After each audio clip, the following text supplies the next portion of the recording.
Welcome back. It's 8:15. Time to take a break for some fun stuff, okay? We're going to create with Quimby, and today we have the perfect DIY project in these times of social distancing. Imagine if you could bring your very own personal fence wherever you go. Well, that's what AM Extra's DIY queen, Shannon Quimby, is showing us this morning. Hello, Shannon. Hello, welcome to my driveway. Ah, Yeah. I love it. Okay. So, now why would we want to do this, and what inspired you to come up with this? So what inspired me was all the restaurants and the coffee shops and cafes that are starting to build the outdoor environments.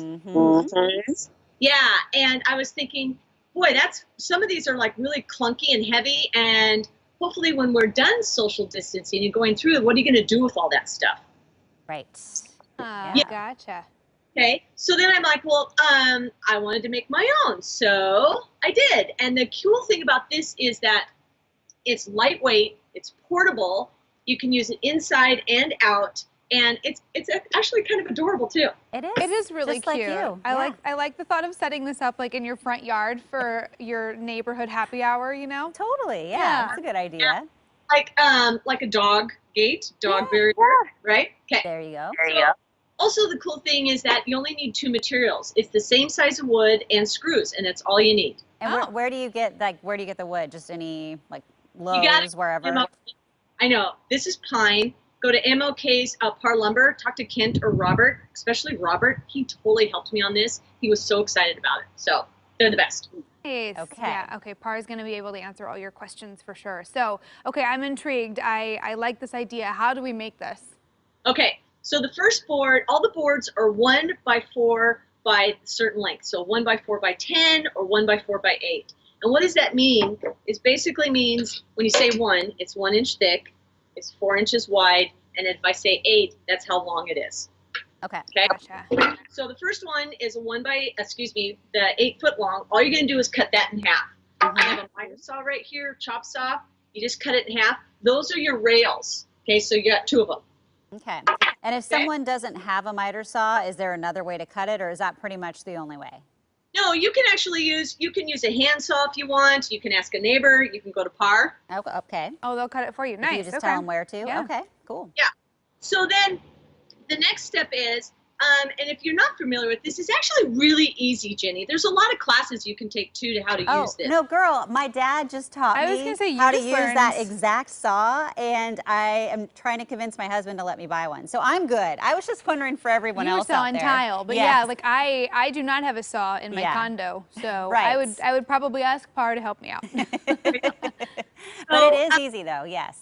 It is easy, yeah. And they have notches in this where you can do this, and so this lily's going to go in a notch that says 31.62, and that's what creates the picket, right? This right.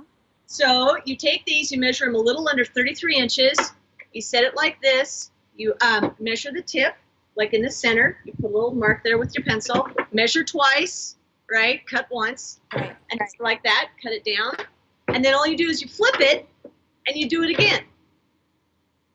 Nice, and that gives you those cute little picket fits points. Yeah, the points. Obviously, I did not plug this in, and so it's noisy. Your neighbors don't want to hear that right now. That's not okay. right now. So you're going to make 8 of those. And then you're going to take your wood screws, okay? 1 and 1/4 wood screws and a drill.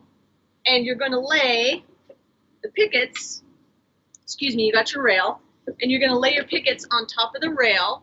Ooh, I'll set this out here. And with the screws, you're going to screw 2 on the top and 2 on the bottom. Now, this is a fun thing Robert made me. This is fantastic because instead of measuring each one individually, right, like this, like that, like that, good to do that, this is a cheater. It's called a spacer. Oh, okay. So when I laid the rails down and I put all my pickets and then I put this spacer on in between like that. Gotcha. Oh, that is a good idea. I love that. Then you don't have to measure. Yeah, I hate measuring. When you screw each one in, this is even a better tip. Turn it over and you do the next one. You turn it over and do the next one. I was like, dude, Robert, why is that?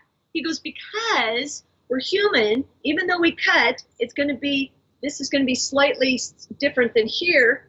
If you flip it, it keeps the pickets from staying level. Wow, Robert's smart. Yeah, that's great. I know, I love that. So, also what I liked about when I was designing this, I wanted it to be portable. And so you got to make a base. It's only 3 pieces. It's the same wood, and it's just 3 pieces of wood. You're going to cut one that's 11 inches long. And look, I did the same. This is just, you don't have to make it cute on the end, but that's what I did. You just add that little Yeah. extra flourish. Yeah, so then it'll stay up on its own. Yes. Good word, by the way. I like that word. So, so then you take the 2 pieces. This one, you cut it. It's 3 inches long. This is called a spacer. I'll put it at an angle here.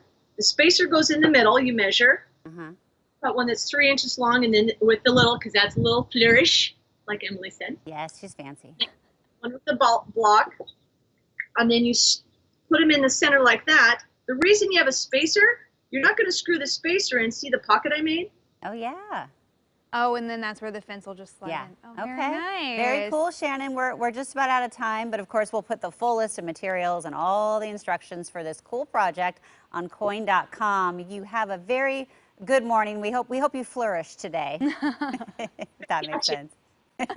All right, thanks, Shannon. Thanks, Shannon.